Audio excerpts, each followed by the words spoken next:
আমার বস ধর্ম মানেন না। আপনার বস জানতেন না, আপনি জানতেন না, আমিও জানতাম না, কিন্তু আমি বিশ্বাস করতাম। তিনি বলেছেন যদি এই প্রশ্নের উত্তর পান তবে হয়তো ইসলাম গ্রহণ করবেন। আমি আপনাকে ব্যাখ্যা করছি। কারণ এখন এআই খুব বিপজ্জনক হয়ে গেছে। আমার নাম নিসা। আমি আরবি এবং কোরিয়ান ভাষার অনুবাদক। আমি ডক্টর জাকির নায়েককে একটি প্রশ্ন করতে চাই।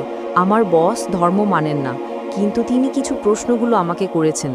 তিনি বলেছেন যদি এই প্রশ্নের উত্তর পান তবে হয়তো ইসলাম গ্রহণ করবেন। আমি উত্তর দিতে পারিনি, তাই ডাক্তার দয়া করে প্রশ্নটি শুনুন। আমার বস বলেছেন কেন কোরআনে কৃত্রিম বুদ্ধিমত্তা, এআই এবং কম্পিউটার প্রযুক্তি সম্পর্কে কিছু বলা হয়নি। কারণ এখন এআই খুব বিপজ্জনক হয়ে গেছে। এটি অনেক কিছু করতে পারে, যে কোনো কিছু সিদ্ধান্তও নিতে পারে। আমার বস এ ব্যাপারে খুব কৌতূহলী। ধন্যবাদ। আপনার বসকে বলুন কোরআন কোনো সায়েন্সের বই নয়, SCIENCE। যদি কোরআন সায়েন্সের বই হতো তবে এটি বিশালাকারের হতো। এই যে ভবনটি দেখছেন এর ভেতরে যত বই রাখা সম্ভব সব বই মিলেও এর সমান হতো না। যদি কোরআন বিজ্ঞানের বই হতো আর এতে সব বৈজ্ঞানিক তথ্য উল্লেখ করা থাকতো, তাহলে কোরআন এতটা বিশাল হয়ে যেত যে আপনি কোনোদিনও তা পড়ে শেষ করতে পারতেন না। আপনি কি বুঝতে পারছেন? হ্যাঁ ডক্টর। কোরআন কোনো সায়েন্সের বই নয়। সায়েন্স, আপনি যদি জিজ্ঞাসা করেন কোরআনে কি লেখা আছে 2 আর 2 মিলে 4 হয়, না, কোরআন কোনো সায়েন্সের বই নয়, এটি নিদর্শনের বই, SIGNS। তাই আমাদের দেখতে হবে কোরআনে যা কিছু বলা হয়েছে তা যেন ভুল না হয়।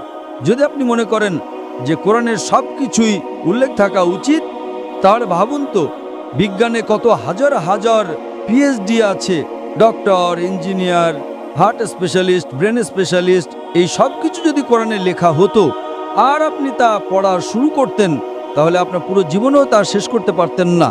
ঠিক না বেঠিক? সুতরাং কোরআনে বিজ্ঞানের সব কিছু উল্লেখ নেই, দয়া করে ভুল বুঝবেন না। কিন্তু কোরআনে যা কিছু বলা হয়েছে তার কোনোটিই ভুল নয়। যদি কোরআনে এমন কোনো বৈজ্ঞানিক তত্ত্ব থাকে যা ভুল প্রমাণিত হয়, তবে তা আল্লাহর পক্ষ থেকে হতে পারে না। আর যদি কোরআনে এমন কিছু বলা হয় যা বিজ্ঞান অনেক পরে, 200 বা 400 বছর পরে আবিষ্কার করেছে, তাহলে সেটাই মুজিজা। তাহলে প্রশ্ন হলো কোরআনে AI এর কথা বলা হয়নি কেন? কোরআনে এটা কেন থাকা উচিত? কোরআন কোনো বিজ্ঞানের বই নয়, কিন্তু আল্লাহ জানেন ভবিষ্যতে কি আসতে চলেছে। আমি আপনাকে ব্যাখ্যা করছি। 1 নম্বর, মানুষ আমাকে প্রায় জিজ্ঞাসা করত যে ইসলামী শরিয়া অনুযায়ী যদি আপনার কাছে ভিডিও রেকর্ডিং থাকে, যদি কোনো ভিডিও রেকর্ডিং থাকে যে কেউ চুরি করেছে, ইসলাম অনুযায়ী সেটা প্রমাণ নয়, এটাকে প্রাথমিক প্রমাণ হিসেবে ধরা হয় না, এটা দ্বিতীয় প্রমাণ। 10 বছর বা 20 বছর আগে যে কোনো সাধারণ আদালতে যদি আপনি CCTV ফুটেজ দেখাতেন আর তাতে চোর ধরা পড়তো যে কেউ চুরি করছে, সেটাই যথেষ্ট ছিল। কিন্তু ইসলামে তা নয়, ইসলামে চোখের সাক্ষী প্রয়োজন। তখন মানুষ অবাক হয়ে বলতো এটা কেমন ধর্ম, কোনটা বেশি নির্ভরযোগ্য, প্রত্যক্ষদর্শী নাকি ভিডিও রেকর্ডিং, কোনটা ভালো, ভিডিও রেকর্ডিং ঠিক না ভুল? আপনার বসকে জিজ্ঞাসা করুন। সুতরাং 20 বছর আগে যদি আপনার কাছে ভিডিও রেকর্ডিং থাকতো তবে তা ইসলামের চেয়ে সুবিধাজনক না। প্রত্যক্ষদর্শী হলো প্রাথমিক প্রমাণ, ভিডিও রেকর্ডিং গ্রহণযোগ্য ছিল না। আজ যখন কৃত্রিম বুদ্ধিমত্তা এসেছে, আপনি সহজেই আপনার ডাকাতের একটা ভিডিও তৈরি করতে পারেন। ঠিক না ভুল? ঠিক। সুতরাং এখন মানুষ জেগে উঠেছে। আজ এটি প্রাথমিক প্রমাণ নয়, তাই ইসলাম অনেক উন্নত। আল্লাহ জানতেন AI আসতে চলেছে। আপনি কি বুঝতে পারছেন? হ্যাঁ। আপনার বস জানতেন না, আপনি জানতেন না, আমিও জানতাম না, কিন্তু আমি বিশ্বাস করতাম। আমি বলেছিলাম না ইসলাম সঠিক, হয়তো আগামীকাল কিছু ঘটবে।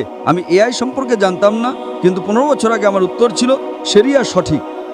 আমরা জানি না আগামীকাল এমন কিছু ঘটবে যে ভিডিও রেকর্ডিং যথেষ্ট প্রমাণ হবে না। এটাই ছিল আমার উত্তর, এবং আজ আমার উত্তর সঠিক। আপনি কি বুঝতে পারছেন? সুতরাং আল্লাহ AI সম্পর্কে জানেন, তাই ভিডিও রেকর্ডিং প্রাথমিক প্রমাণ নয়।